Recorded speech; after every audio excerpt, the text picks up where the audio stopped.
Oh, Talix, I love when the intros we do time out perfectly for the game loading in. Folks, That's all your talent right there. folks, welcome to BaseTradeTV. Again, this is our first ever partnered broadcast. This is a monumental occasion because we get to do it with what's quite frankly better known as the Kaspersky King of the Hill Arena. And this is going to be 4 best of 5s today. Of course, the first one starts off with White versus Biphy, one of the best PvPs you're going to see, or PvZs rather, you'll see in a while. But this is Rifky casting with Nostalgia Talix. And let's get into the introductions. Spotting here in the lower left corner of the map, representing himself, it is none other than the red Protoss player, White. And in the top right-hand corner, as our green Zerg here from Sgate, we have Biphy. Now, Biffy's probably a player a lot of people are unfamiliar with. He's played in... Ooh, we got that very early probe coming out of White right here. Yeah. He's played in a lot of the weekend-type cups. You will see him in Go for StarCrafts. You'll occasionally see him in Zotacs. But for the most part, White is definitely the better-known guy here today. And Biphy... I don't know. He could really use that to his advantage, I feel. When you're as popular as White, you know, your tactics are known, your shenanigans, your warp prisms, like, Biffy's going to be expecting all of that. So as much as I want to say Biphy, the underdog here, is going to have trouble, I kind of think White is the one who has to watch out. Yeah, I mean, when your play is so well known, everybody knows that you're kind of like, oh, well, if you've ever seen White play, you know he's going to do something kind of sneaky. So you just got to be extra aware of that. And then it puts White in a difficult situation if indeed he does want to go for his special tactics. Well, I got very excited. I thought White was going to do some proxy stuff, but it is just your typical harassive probe. Well, let's see. Oh, he's still managing to block that. That's doing some really good blocking there from White. Yeah, that probe went really far out, too. Like, I thought Biffy was just going to throw it on the hand tree and be done with it.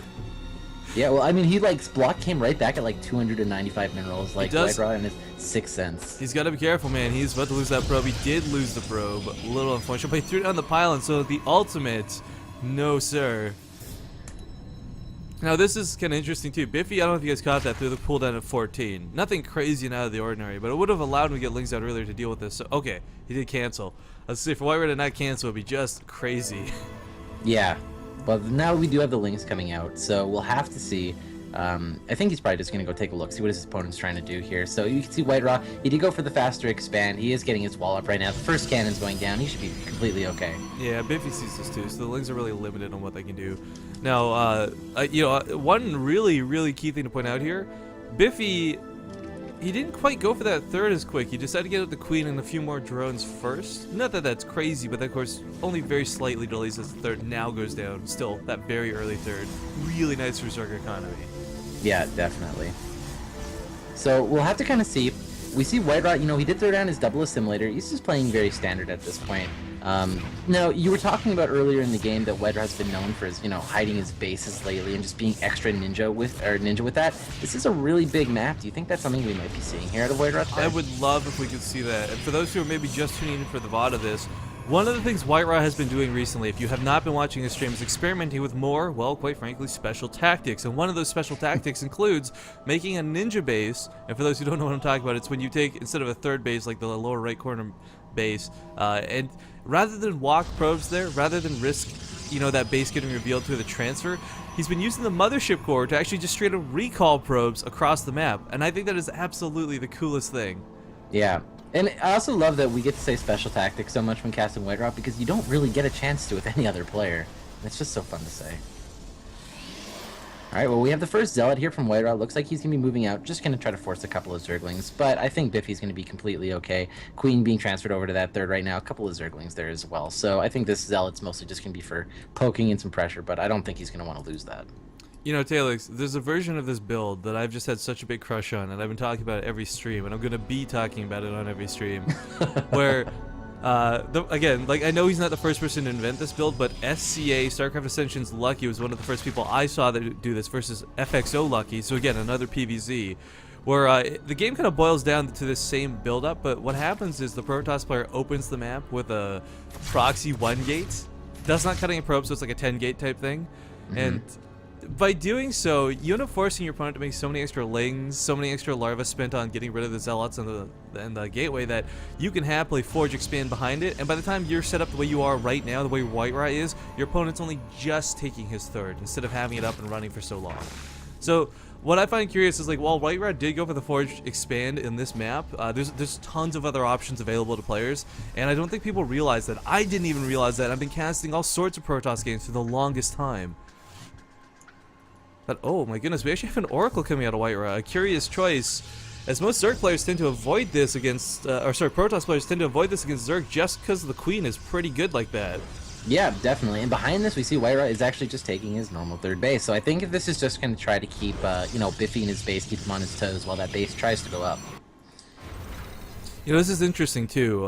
While this might be a bold statement to take a third like this in a very exposed area, White Rod doesn't have an army to back this up yet either. If Biphy just came across the field right now with, say, like 40 lings, he could easily knock this down.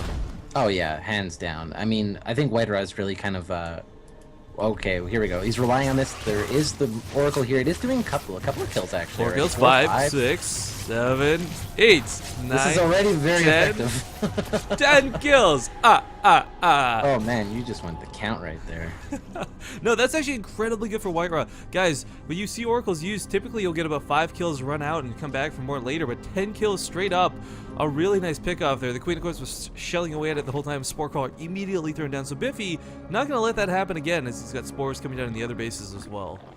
Yeah, 10 is too much. Yeah, that was a lot of loss there for Biphy. Well, Biphy is moving across right now with 12 Zerglings. Looks like he's going to try to see if he can do some damage here. The third base is finishing up its cannons. There is some Void Rays here. Those Zerglings are going to be extremely ineffective, but pretty good just to keep outside the main base to see when White Rod decides to move out. You know, there's this key thing with Void Rays that's really scary to look out for a Zerg player. Because hatcheries have so little HP, what some Protoss players do is they'll build 4 Void Rays, go with the Mothership Core, snipe off a base, and then just recall out. Yeah. Oh, that Oracle, 4 HP, does manage to actually keep it alive. Wow. No extra kills on it, though, sadly. Oh. Lonesome Oracle. Now, actually, the best use I think White Rod could get out of the Oracle at this point is looking to, oh gosh, what is it? Revelation, right? Yeah, Revelation's the one that actually provides vision on units, and Vision's the one that detects. Man, I hate the naming of that, by the way. Like, how is Revelation not the stealth detect one? Like, for real. You know what? Just all unit upgrade names are just hard to say and remember. Glial Reconstitution. Well, I don't know what that just sounds like we're like remaking the Constitution. Well, I like how Infernal Pre-Igniter has never been called that in a real game. It's always Blue Flame, because who the hell has time to say that? Yeah, an Extended Thermal Lance. It's like that is the only thing that kind of makes sense for the name. But I call it like Extended Pew Pew personally. Extended Pew Pew. Okay, yeah. Well, it's pew pew, man. Colossus. Colossus go boom boom under the pew pew. That's what you gotta do. You gotta go like grade like this forecasting. This is a really curious push coming out of White Rod. In fact, I would classify it as cute at best. He's definitely gonna recall this out. Oh yeah. And I think the goal was to try and snipe that base. So yeah, was not quite able to pull it off. But I would like to point out Biphy, I think expecting more error than he should have, has gone for a lot of Hydralisks right now. And with the Colossi coming out of White Rod for the time being, that's not going to look too good, but as Hive finishes up, they'll be able to add Vipers to his army, which will allow him to abduct the Colossus into that Hydralisk, I guess, den of death. Yep, we see Biphy does have 2 Changelings here, going to be running, he just went through the third, it's going to be going to the natural now, so he's going to be getting a lot of vision here. White Rod sees with some Stalkers. It would have been funny if he just blocked the Stalkers. But he's getting some good scouting knowledge right now. Yeah, and I really like the build White was done with his gateways here for the cannons. I mean, 2 cannons typically are no good at defending a third base or a nexus, but these are very nicely nestled in. And in a worst case scenario, you throw down another gateway, completely wall off the southern part of this. Yeah, you know what's really interesting? I think White Rod's been playing a lot of SimCity. Because this is exactly what you need to do. You can't just have cannons and maybe some gateways a little bit further up. You get like nice lock-ins like this. And you gotta be careful with the residential area, of course, because that's when crime sprees get high. But wow, that Zealot, fearless, defends that watchtower against what was way too many Zerglings funneling into a choke. Now, there's the 2 Colossi here. Biphy's taking this fight, but I really don't think he should. He's gonna lose all of his Hydralisks. All but one of his Hydralisks do go down, and that is devastating this early on. Yeah, behind this, an Oracle was trying to hit that 4th base there of Biphy, but it did get picked off. But now there is Vipers on the field here to try to deal with some of this Colossus and Void Ray. Oh, actually, I like that abducting the Void Ray, but he doesn't really have that many Hydras. It almost gets away. Yeah, it was very, very close. And good, another recall there from White Rod. Oh, you know, no Stalkers. The Blinding Cloud isn't even scary for this. In a cube, Blinding Cloud works almost counter-effectively to Force Fields. It creates zoning areas where Protoss players can't attack, so Blinding Clouds can be used very nicely if White Ra has a massive sentry count. But the big scary thing is, like, look at this. There's Templar for the feedbacks and the Vipers. There's 3 Colossi in the field. If he doesn't abduct every one of those Colossi, Biphy doesn't stand a chance. So the option for Blinding Cloud isn't even there. Well, this engagement is totally in White Ra's favor. Biphy notices this, and he's like, I have to pull back. He's got to try to get a good engagement, just walking his army into White Ra right now. Oh, nice abduct. That was a great abduct. Oh, and he gets the Mothership Core, too. And you know the best thing about this, guys, if you don't know, Vipers, once they start the animation for the abduct, it doesn't matter. Oh my god, are you serious? Biphy walked a Spore Crawler over across the map just to give energy to the Viper. It didn't last long, but that is actually really cool. Wow, that was really cool. Okay, here we go. Another big engagement. Some Blinding Clouds going down. Feedbacks on all the Vipers, though, so no abducts, but they're close enough. Look at the way the Blinding Clouds zone that army, like I was talking about. The same way Force Fields work. The Colossi do fall, 1 remains, but it's only got 2 health. It might as well be dead. Well, you know what they say. If it's still alive with 8 Jesus, it has 8 kills. That Colossus is going to get a medal when it gets back home. Dude, how did Biphy not focus that down, though? I mean, like... He had 7 Hydras left, and they were like so spread out. I don't know, but look at the transition we have. Hold the phone. We got Ultralisk coming out next. Yeah, man.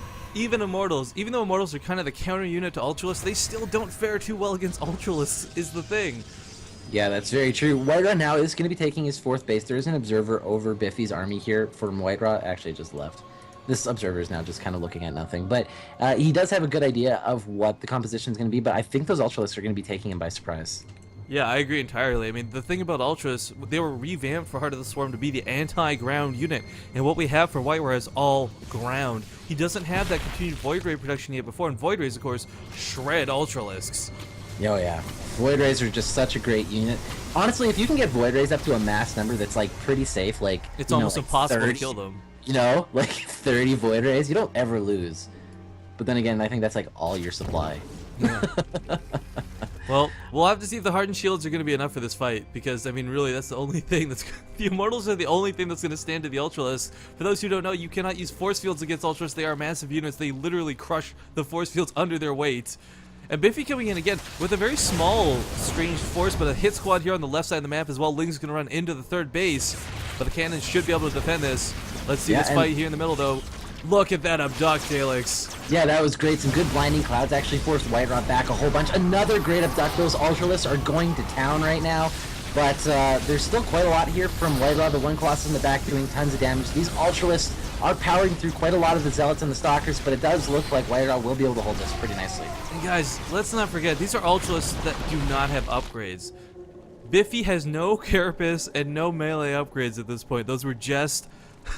I've never seen them before, but those were just the Carapace Ultralisks. They had nothing else going for them. And that might have been a huge waste, quite frankly. Alright, there's a big attack that's going on to the 4th base here on the right with the Voiders and the Colossus, but then there's also a couple Zealots taking out the top middle expansion. Yeah, so some great counter or double-pronged harassment there from White Ra. Actually, looks like he might be able to take both of these bases. Oh man, the Ultras pop, but they can't get out, they can't do anything. Rallied across the field, they just run in circles for a moment. Some great blinking there from some of these Stalkers, and Biphy's Ultralisks not being as effective as they need to be right now. That base will fall. The Void Ray is doing so much damage here as well. And you know, kids, the upgrades this game are what are really killing Biphy more than anything else. Trying to transition into melee when he's gone for pretty much full-on ranged upgrades, if you can even call it that, because we look at the thing here, he's got +2, but that's it. These Zealots are holding their own versus Ultralisks in a flood of Lings, because again, there's no upgrades, and these Zealots are pretty much maxed out. I want to bring some attention to something. Bring up the units killed tab right now, because that's awesome. Wow, that is a lot of Lings dead.